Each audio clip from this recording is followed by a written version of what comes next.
কবিতাৰ শিৰোনাম ক্ষীণপৰ্ব। কবি আৰু আবৃত্তিকাৰ দীপজ্যোতি।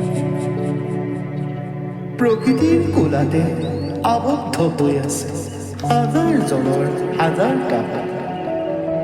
সঠিক উজ্জ্বলতাৰ বাবে অপেক্ষা কৰোঁ মাথো জীৱনৰ ক্ষেত্ৰত। মনত হেঁপাহ আৰু চিন্তাবোৰ লৈ নিয়োজিত কৰোঁ ক্ষণপহা পথাৰখন। পাওঁ বা নাপাওঁ সফলতাৰ পোহৰৰ জিলিকি, তথাপিও লাগি থাকে বিদ্যুতৰ জগত।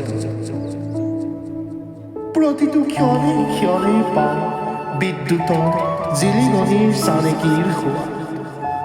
ধনাত্মক ঋণাত্মক আধাৰৰ মাজতে পাওঁ হেঁপাহৰ আমেজ। সময়ে দি যায় সময়ৰ চিন। লাগি আছো, শিকি আছো আৰম্ভণিৰে পৰা। নিজৰ মাজত স্থাপন কৰিছো এজন বৈদ্যুতিক কৰ্মী ব্যক্তিৰ ৰূপে। গঢ়িব খুজিছো জীৱন ইলেক্ট্ৰিকেলৰ ব্যক্তি হৈ। ভয়ত কৰিছো নশ্বাস।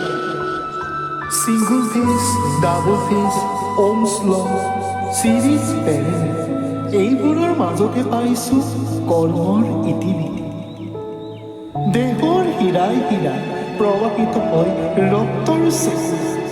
দেখা পাওঁ বিদ্যুতৰ ফিৰিঙতি চকুৰ পলকত।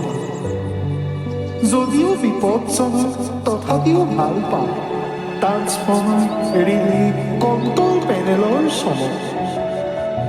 চকুৰ পচাৰতে পৰি ছাই হৈ যায় বহুজনৰ জীৱন। নিৰ্শেষ হৈ যোৱাৰ পাছতো পৰিয়ালটিয়ে তাকে লৈ বহুৰ মাজত। ভাগৰা নাই, ভাগৰি নপৰোঁ জীৱন সফলতাৰ যুদ্ধক্ষেত্ৰখনত। ক্ষণস্থায়ী হয় যদিও মগজুৰ চকুত, তথাপিও লক্ষ্য মোৰ বিশ্বাসৰ দিশ।